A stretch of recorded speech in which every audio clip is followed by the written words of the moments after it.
Hey, good afternoon, folks. Thanks for coming out. It's much appreciated for you to join this session. I recognize that what stands between me and happy hour is me, right? So I'll try to make this as entertaining as possible in kind of a late afternoon. So I'm here to talk to you about military and first responder training as it relates to VR, specifically from the lens of a prior Marine officer that now works at HP. So to kick things off here, let me tell you a story. So imagine you are 18 years old. You just graduated high school 6 months ago. You decided to go ahead and join the military. Now you find yourself in the middle of a combat zone. Imagine you're in Syria. You are the lead person in a stack of about 10 folks that are about to enter a building. You're right outside of a door, and you're tasked to go in and clear out this building. What is beyond that door? You have absolutely no idea. It could be a family having dinner, right? It could be a trained enemy that has their weapon pointed on you to shoot you the second you walk through that door. That's the situation a lot of these young kids find themselves in these days, right? That's a scary situation. 6 months ago, he's probably sneaking Milwaukee's best, under Friday night lights after a football game in high school. And here he is in this semi-permissive combat environment. That's a scary situation, right? Now, wouldn't it be fantastic if before that young 18-year-old walked through that door, he had experienced it 10 times, 20 times, 100 times in VR, right? At least build that muscle memory, build the repetition, understand what the different scenarios that were thrown his way could be so that he's as proficient as he possibly can be before he's in that situation. Make no fault about it. There's nothing that takes place of realistic, on-the-ground training and experiences like that.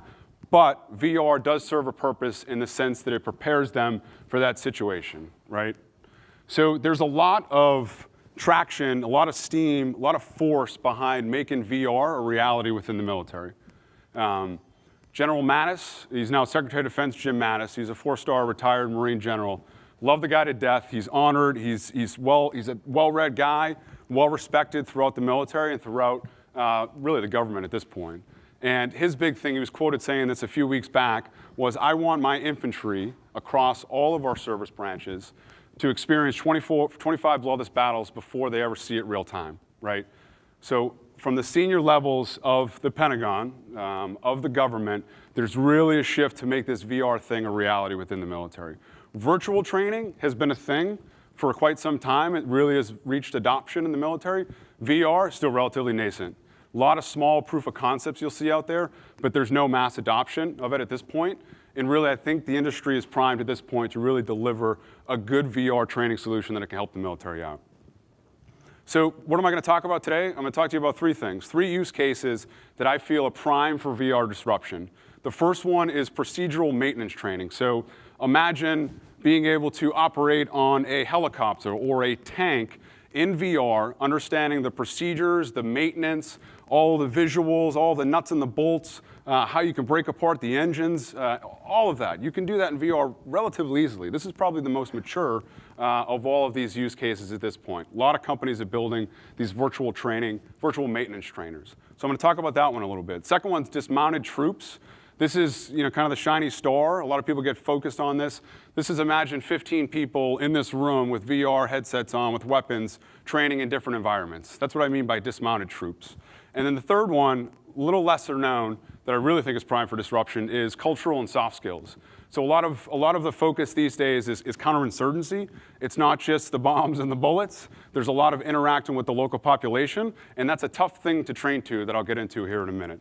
So these are the 3 use cases. We'll dive into each one of these, and I'll tell a personal story behind each one of these to really make it entertaining. So first one, procedural maintenance. So let's rewind to 2009. There I am. I'm 24 years old. I'm on a big ship like this. I'm a Marine infantry guy. I have 40 Marines that I'm responsible for. We're on this ship. We're in the middle of the Gulf of Aden, right off the coast of Yemen and Somalia, conducting anti-piracy operations. Luckily for me, our vehicle was helicopters. We had our own suite of helicopters to ride off the ship. Much better than walking around, much better than swimming, much better than taking a little boat ride in the freezing cold. I was fortunate for that. So one day, as dusk was approaching, we're up on this flight deck here, and we're about to load up onto our helicopter to go conduct a night operation. As I'm sitting there, 5 minutes are going by, 10 minutes, 20 minutes, like, what the hell is going on? Why aren't we loading up on the helicopter to get off this ship? So the crew chief jumps out of the back of the helicopter, jumps on top of the helicopter. At this point, the propeller is not spinning. And he starts, what seemingly, with no rhyme or reason, starts banging the helicopter with a hammer, I thought. 5 minutes later, jumps down, propeller starts going, we get the thumbs up, we're cleared hot to load up on this helicopter and fly off the ship. I'm not kidding, this is actually what happened. I'm like, what the hell is going on? Are we gonna crash over the sea? Luckily for us, we didn't. We came back, it was all good, I'm here on stage now. Now, fast forward literally the next morning, 5 a.m., I get a knock on my door. One of my friends, he's a pilot, tears streaming down his face. He goes, Jay, Aaron was involved in a helicopter crash last night, he's dead. Aaron graduated college with him, like a third brother of mine, died in a routine training mishap in Southern California because his helicopter had faulty maintenance on it. A piece of the helicopter flew off, got lodged in the propeller, and they crashed. Fast forward literally a week, I'm on this ship, laying in bed, all of a sudden all the sirens start going off, the 1MC is going crazy, we're on lockdown. What's going on? Turns out a jet that flew off that ship crashed in the middle of the ocean. Luckily for us, the pilot ejected before it was a tragic situation. Now fast forward 2 more years, a lady that I was very friendly with on this same ship, helicopter crash, died. What do you think the result was? Faulty maintenance. All of it is faulty maintenance. So there's a big problem going on right now within maintenance. Some pretty powerful data points here from Military Times. Last 5 years, accidents going up 40%, 130 plus deaths. This is just in the US. Globally, I don't even know what it is, but I'm sure it's a lot more than that. So my point in telling these stories, a little over dramatic, sure, but I really want to stress the point that maintenance is a huge problem. And as the sequestration hit a few years back, budget cuts, there's less maintenance going on these aircrafts, there's less pilots in the air flying with them, there's less maintainers that actually have the experience to know what to do. So all of this can be solved partially by VR, right? Am I here to say that VR could have prevented this? No, I'm not. Could it have helped? Probably. Would it have stopped it? Who knows, right? But it couldn't have hurt, right? So the idea here is let's focus on procedural maintenance training to ensure that we're preparing and arming those maintenance trainers with all the things they need in VR before they're actually jumping on an asset and conducting live maintenance on something that is super expensive and super risky, right? So that's the first use case. The second one, shifting gears a little bit. So you guys might find this comical, so I'm gonna play with this one a little bit. So this right here, this is like 2 years ago in Afghanistan. Everyone thinks the military is super high speed and we're doing really cool things. This is how we prepare for operations in combat, no kidding. So this is a terrain model. I don't know, actually show of hands, who actually served in the military? We got a few, okay, good, we got a few in the audience. So this is a terrain model, and what essentially that means is you take a map, you take some imagery, and you build on the ground a replica using sand, using dirt, using rocks, and you recreate what what the scenario is going to look like, and then you walk your guys through. So this is probably a platoon commander with his Marines here. He has his Afghan national partners that are going on with the mission with him, and they quite literally walk around this terrain model with rocks and sticks and show where the operation is going to take place. I'm not kidding you. There might be some chuckles in the crowd. This actually happens, right? It seems a little crazy. So if I think about dismounted troop training, if I look at the whole mission preparation, so the first thing you do, you receive the mission, right? Then you do your planning, you do your reconnaissance. If you're lucky, you have a reconnaissance team that can feed back information to you, and you have that imagery. If you're really lucky, you have a drone overhead that also passes back that information. Then you take that, then you develop this order, this long 5-paragraph order that's about 30 pages long with all the ins and outs of how the operation is going to go. Then you conduct a terrain model order, and then you go to conduct rehearsals. How do we do rehearsals in a situation like this? We literally put tape on the ground in some situations, and we pretend that that's a building that we're rehearsing on. Then you go execute the mission. Hopefully some people on the team have experience. And then you come back, you dissect it, you stand around this terrain model, and you actually dissect what went well, what could have been done better. This actually happened. So imagine if we had VR throughout this whole thing. So you could put a headset on, you could see the terrain that you were going to operate in, you could see the buildings, you could see the infrastructure. Not only the leader can prep better given that situation, but you can also have your troops with those headsets on, and you can walk through the situation right before you ever actually get there. And then you can rehearse it together within virtual reality. And then you go to execute the mission. Maybe you have a recording device on you. You record it, and then you feed that back into another scenario so it's as realistic as possible for the next people that are doing something similar, right? This is feasible, right? At least I think it is for virtual reality. And then also conducting after-action reviews and understanding what we could have done better overall. This is primed for disruption, in my opinion. And this is a big one. For those that are familiar with government contracts, there's a large Army a push to conduct this synthetic training environment, and this is one of the things they're focusing on. How do we get 15 people in a room conducting this virtual reality training before they ever find themselves in a real situation? So the third one here, this is cultural and soft skills. So this is an image, Afghanistan again. This is local leaders, village elders that are sitting down in a shura, talking shop with some Army guys that were there with boots on the ground. Now, if I think about culturally speaking, we don't train to it nearly as much as we should. It's not, when you find yourself overseas in these situations, a lot of interacting with the local population, both from a leadership perspective, talking to the village elders, as well as from an individual just talking with families that are around in the local bazaar, right, in the local town. Now, from a training perspective, this is extremely hard for the military overall to train to. It's massively expensive. You got to bring actors onto a base that speak the local language, that can act the situations out. It's just not scalable, and it's tough to train to. And I'll tell you, before one of my deployments, 8 months of training. So you conduct a workup before you go on a deployment, roughly 8, 9, 10 months in some situations. And I was a platoon commander with 40 guys, and how many times do you think I actually trained to this with interacting with a Afghani actor through a translator and understanding how those dynamics work? One time for about 30 minutes over the course of 8 months. And then we thrust people into these situations.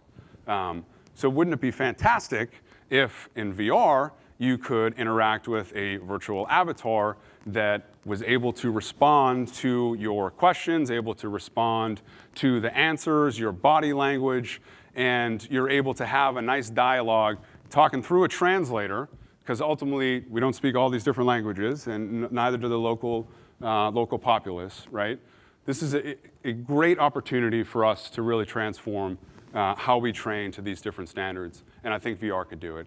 And then even expand that out where you're doing, this applies to law enforcement as well. All these instances apply to law enforcement as well, in my opinion. Think about expanding it out, so now you have 10, 15 people in VR interacting with 100 people in a local population and doing kind of riot control, de-escalation. Maybe the civilian population is upset for something that took place a couple of days prior, right? So there's a lot of use cases here that it can apply. We call it winning hearts and minds. Some of you might have heard that. It's almost a cliche at this point, but it's the reality of the situation when it comes to current day 21st century warfare, where you want to ensure that we're winning the hearts and the minds of the local population, because if we don't have them on our side, then we're probably not going to be successful wherever we find ourselves as a military. So those are the three use cases. Obviously, the heavy theme here is training, right? And this is one of my favorite quotes of all time. You don't rise to the occasion, you sink to the level of training. This isn't anything new. This is a Greek poet. This is 2,000 years ago that somebody said this. So training is king. That's what 90% of military's time is focused on. Even law enforcement. I'm not a law enforcement guy, but I can only imagine that the vast majority of their time is spent training when they're not actually live on the job, right? Now, what does it take for VR to be an actual effective training for military, for law enforcement? A few things here. It needs to be realistic, and it needs to be scalable. So from a realism perspective, not only the actual scenario itself that you're going through, it needs to be a real-life simulation, but also the terrain that you're in. So if you're just walking around on flat ground in VR, it's not that great, right? You need the realism behind the situation and the terrain. And then it needs to be scalable.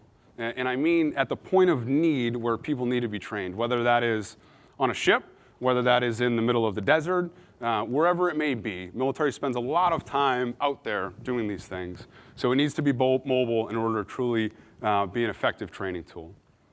Second thing here, randomized and repeated. So let's circle back to that 18-year-old that I talked about when I first started here. And randomized meaning every time he walked through that door, it was a different situation, right? That's what I mean by randomized. And that's super important because you can't just throw the same scenarios at people. That's just not how you train. It needs to be different, it needs to be varying, and it needs to be realistic. And then repeated, obviously, building that muscle memory. The more you do things, the more you learn how to do them, the more you go through the muscle motions and you understand, and it really registers in your head how to do things. And then the last one, you need feedback and you need evaluation. From feedback perspective, this is where haptics comes into play, right? And from what I've seen, I got Dan in the crowd here, we did some VR training not too long ago. He shot me a few times, he says he killed me, but it didn't hurt that much. And in order for training to be effective, I'm sorry, for this realm, it needs to hurt, right? We do a lot of paintball training in the military because that actually hurts, right? And you get an immediate response if you're doing something stupid. So the haptics needs to be throughout your entire body. It needs to be painful in some situations. You need to be able to dial it up and dial it down based on the situation. And then obviously evaluation, being able to dissect a situation, a training incident after you went through it. So those are the keys, in my opinion, that make training effective and how we can really disrupt it as a virtual reality ecosystem to really benefit the military and law enforcement overall. Regardless of what your opinion is on either one, I think we can all rally around the cause that servicemen and women, the young ones, they signed up for a cause that they believed in and they're trying to do right and trying to give something back to their country, right? So I think we owe it to them as companies, as corporations, as industry to give back a little bit and make their training more effective overall so that they're prepared wherever they may find themselves in the future. So this is my last slide. I went to a Navy school, despite being a Marine, and I love this law of the Navy, fifth law of the Navy. So on the strength of the link in the cable, depend on the might of the chain. So what do I mean by that? There's a wide value chain, and there's a huge ecosystem of component parts that go into virtual reality, right? From, you got the head-mounted devices, you got the computing power, you got the gaming engines, you got the peripherals, you have, you name it, right? You have the scenario, the content developers.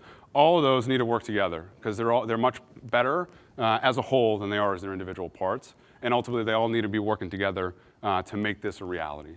So this is kind of my plug. We have a lot of people from different walks of life here in different companies that do different things. So let's all work together, create this ecosystem, and ultimately make training more effective for our military and law enforcement.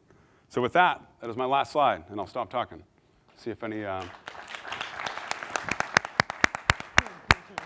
am I doing on time? Maybe keep it down to 1 minute, or... Okay. The last one I like. So could you reintegrate combatants? Yes.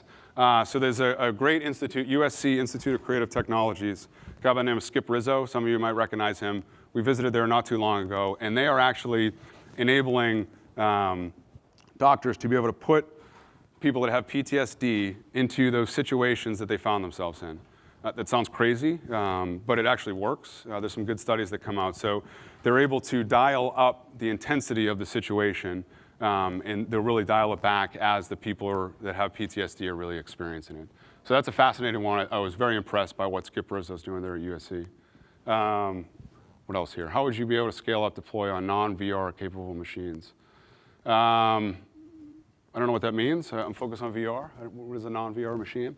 Have you been able to get Steam VR onto a DoD computer? Me personally, no, I haven't. But that's part of the challenge that the Army is really spearheading right now. Is how do we get by the security risks that come with DoD computers? And I'll be honest, the government's not the best at contracting at times, but it's getting a lot better, and they're really trying to streamline the process, really break through the bureaucracy to get good industry technical solutions into the hands of warfighters.